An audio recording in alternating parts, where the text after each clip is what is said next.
Kiranya Tuhan memberkati kita semua dalam sukacita dan damai sejahtera. Amin. Bapak, Ibu, saudara-saudara yang dikasihi oleh Tuhan Yesus Kristus, firman Tuhan yang menjadi renungan bagi kita, Yeremia pasal 22 ayat 1 sampai dengan ayat yang ke-9. Demikian firman Tuhan. Beginilah firman Tuhan, pergilah ke istana Raja Yehuda dan sampaikanlah di sana firman ini. Katakanlah, dengarkanlah firman Tuhan, hai Raja Yehuda yang duduk di atas tahta Daud, engkau, pegawai-pegawaimu dan rakyatmu, yang masuk melalui pintu-pintu gerbang ini. Beginilah firman Tuhan, lakukanlah keadilan dan kebenaran. Lepaskanlah dari tangan pemerasnya orang yang dirampas haknya. Janganlah engkau menindas dan janganlah engkau memperlakukan orang asing, yatim dan janda dengan keras, dan janganlah engkau menumpahkan darah orang yang tak bersalah di tempat ini. Sebab jika kamu sungguh-sungguh melakukan semuanya itu, maka melalui pintu-pintu gerbang istana ini akan berarak masuk raja-raja yang akan duduk di atas tahta Daud dengan mengendarai kereta dan kuda, mereka itu pegawai-pegawainya dan rakyatnya. Tetapi jika kamu tidak mendengarkan perkataan-perkataan ini, maka aku sudah bersumpah demi diriku, demikianlah firman Tuhan, bahwa istana ini akan menjadi reruntuhan. Sebab beginilah firman Tuhan mengenai keluarga Raja Yehuda. Engkau seperti Gilead bagiku, seperti puncak gunung Libanon. Namun pastilah aku akan membuat engkau menjadi padang gurun, menjadi kota yang tidak didiami orang. Aku akan menetapkan pemusnah-pemusnah terhadap engkau, masing-masing dengan senjatanya. Mereka akan menebang pohon aras pilihanmu dan mencampakkannya ke dalam api. Dan apabila banyak bangsa melewati kota ini, maka mereka akan berkata seorang kepada yang lain, mengapakah Tuhan melakukan seperti itu kepada kota yang besar ini? Orang akan menjawab, oleh karena mereka telah melupakan perjanjian Tuhan Allah mereka dan telah sujud menyembah kepada Allah lain dan beribadah kepadanya. Demikian firman Tuhan. Bapak, Ibu, saudara-saudara yang dikasihi oleh Tuhan Yesus Kristus, orang yang taat pasti diberkati Tuhan. Orang yang tidak taat pasti dihukum. Orang yang setia pasti dikasihi oleh Tuhan. Orang yang murtad pasti mendapat penghukuman. Ketidaktaatan cepat atau lambat pasti mendapatkan hukuman, pasti mendapatkan ganjaran. Apa yang ditabur, itu juga yang dituai. Jadi tidak ada istilah bahwa orang jahat seakan-akan dibiarkan oleh Tuhan merajalela melakukan kejahatan di dunia ini, seakan-akan Tuhan tidak berdaya karena dunia semakin dikuasai oleh kejahatan. Kita dengar ini. Dalam Alkitab dikatakan, jangan sesat. Allah tidak membiarkan dirinya dipermainkan, karena apa yang ditabur orang itu juga yang akan dituainya. Tabur kebaikan, tuai kebaikan. Tabur kejahatan, akan tuai kebinasaan. Tabur kebenaran, akan tuai kehidupan. Semua perbuatan kita, yang baik atau yang jahat, akan menuai panen pada masanya sesuai apa yang kita tanam. Jika kita katakan, mengapa si A yang hidupnya dalam kejahatan aman-aman saja, makmur dan semakin berjaya? Kita dengar ini. Dalam Alkitab dikatakan, jangan iri kepada orang jahat, Jangan ingin bergaul dengan mereka, karena hati mereka memikirkan penindasan dan bibir mereka membicarakan bencana. Jangan menjadi marah karena orang yang berbuat jahat. Jangan iri kepada orang fasik, karena tidak ada masa depan bagi penjahat. Pelita orang fasik akan padam. Dari sini kita boleh melihat Tuhan tidak sedang membiarkan orang jahat berkuasa dan merajalela, atau Tuhan tidak berdaya kepada orang jahat. Hanya saja sesungguhnya Tuhan sedang memberi kesempatan untuk bertobat. Dan sebenar-benarnya berulang kali Tuhan memberikan peringatan sebelum tiba masa penghukuman. Tetapi umat manusia tidak selalu mau memberi telinga untuk mendengar peringatan, teguran dari Tuhan.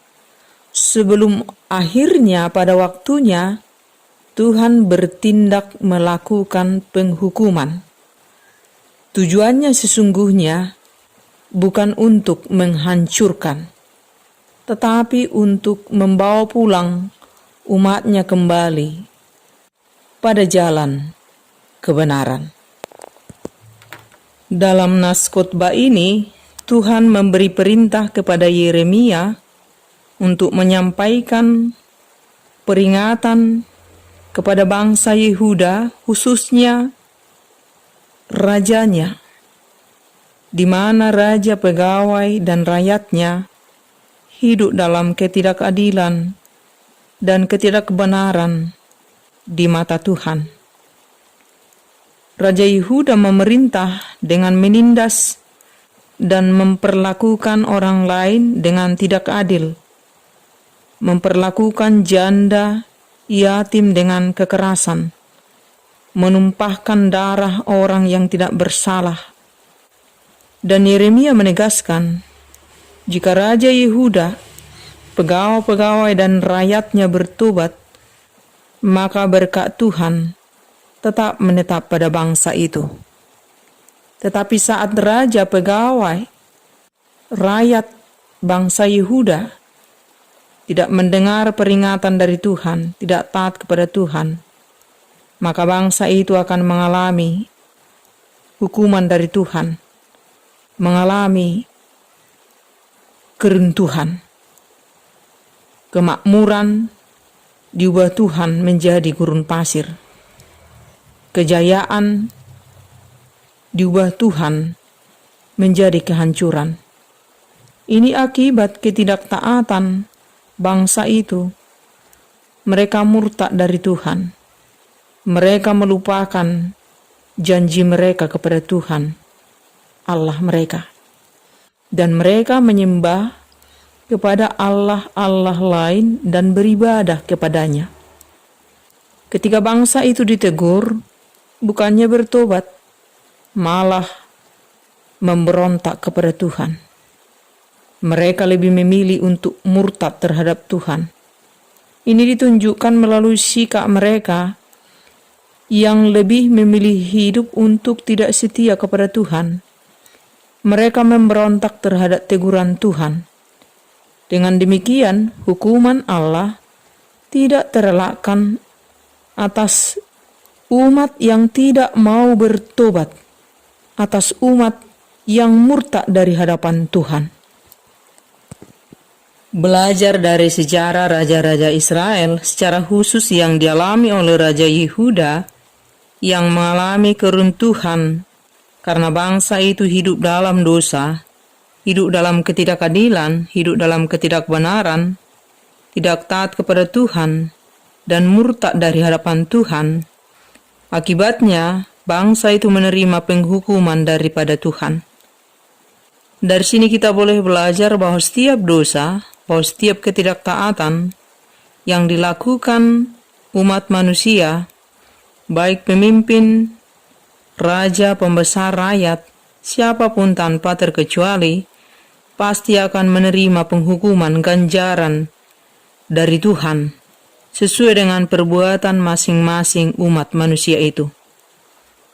Oleh sebab itu, marilah kita selalu hidup dalam keadilan dan kebenaran Tuhan, sesuai panggilan kita di dunia ini, yaitu hidup mengasihi Tuhan dengan segenap hati dan hidup mengasihi sesama manusia.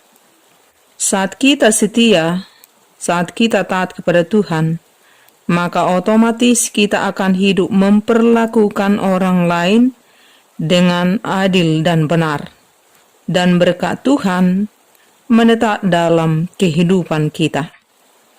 Dan sebaliknya, ketika kita tidak hidup dalam keadilan dan kebenaran, maka berkat Tuhan berpindah dari kehidupan kita dan ganjaran hukuman Tuhan terjadi dalam kehidupan kita.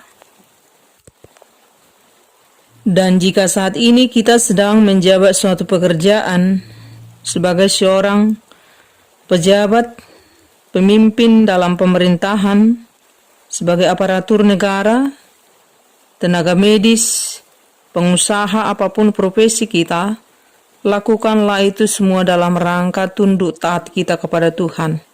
Saat kita taat kepada Tuhan, maka buahnya adalah kita menjadi bertindak adil dan benar. Dan saat kebenaran dan keadilan ditegakkan, maka kemakmuran, kesejahteraan akan tercipta dalam kehidupan di dunia ini. Sudah saatnya kita semua kembali menyadari fungsi dan tugas panggilan kita di dunia ini, yaitu untuk hidup taat kepada Tuhan, untuk hidup setia kepada Tuhan, dan bertindak adil dan benar, yaitu hidup mengasihi sesama manusia. Selama kita tidak hidup taat kepada Tuhan, maka ketidakadilan dan ketidakbenaran akan tetap merajalela di dunia ini. Kelaliman terjadi, kejahatan terjadi karena umat manusia tidak taat kepada Tuhan. Dan cepat atau lambat, penghukuman Tuhan pasti terjadi jika umat manusia tidak bertobat. Dan saat sebelum penghukuman Tuhan datang, bertobatlah, kembalilah pada jalan kebenaran Tuhan. Bertobatlah sebelum dipukul. Jangan setelah hancur-hancuran baru sadar dan bertobat. Sesungguhnya setiap waktu Tuhan memberi tegurannya dengan lembut kepada kita umat manusia. Saat kita jatuh pada ketidaktaatan, saat kita jatuh pada ketidakbenaran, segeralah berbalik. Sebelum Tuhan memberi pukulan yang keras, sebelum Tuhan murka, sebelum hukuman dijatuhkan dalam kehidupan kita. Dan kita perhatikan ini, sesungguhnya Tuhan menghendaki keadilan dan kebenaran dalam hidup umatnya. Mengenal Dia berarti melakukan keadilan dan kebenaran dalam praktek kehidupan sehari-hari. Tanda bukti kita hidup di dalam Tuhan adalah hidup dalam kebenaran dan keadilan. Kata Mahatma Gandhi, kebenaran sama dengan Tuhan. Kalau kita mengabdikan diri kepada kebenaran, itu sama dengan mengabdikan diri kita kepada Tuhan. Dan saat kita tunduk taat kepada Tuhan, maka buahnya adalah kita hidup adil dan benar kepada semua orang tanpa membeda-bedakan. Jika ya, hendaklah kamu katakan ya. Jika tidak, hendaklah kamu katakan tidak. Apa yang lebih dari itu berasal dari si jahat. Selalulah bertindak melalui suara Roh Kudus yang ada dalam kedalaman hati kita, sebab Dialah kebenaran itu sesungguhnya. Kiranya Roh Kudus memberi kita hikmat dan kekuatan untuk senantiasa berkata-kata, berpikir, bertindak adil dan benar pada semua waktu yang kita lalui, sebab apa yang kita tabur, itu juga yang akan kita tuai. Ingin tuai kehidupan, taburlah kebenaran, selama kita masih hidup di dunia ini. Sebab barang siapa menabur dalam dagingnya, ia akan menuai kebinasaan dari dagingnya. Tetapi barang siapa menabur dalam roh, ia akan menuai hidup yang kekal dari roh itu. Janganlah kita jemu-jemu berbuat baik, karena apabila sudah datang waktunya, kita akan menuai jika kita tidak menjadi lemah. Karena itu selama masih ada kesempatan bagi kita, marilah kita berbuat baik kepada semua orang, tetapi terutama kepada kawan-kawan kita seiman.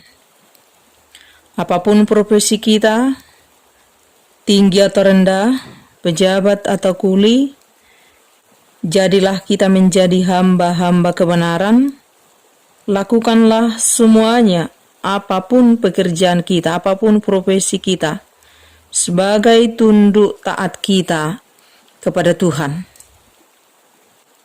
Orang yang taat pasti diberkati oleh Tuhan. Orang yang tidak taat, orang yang murtad, pasti menerima penghukuman.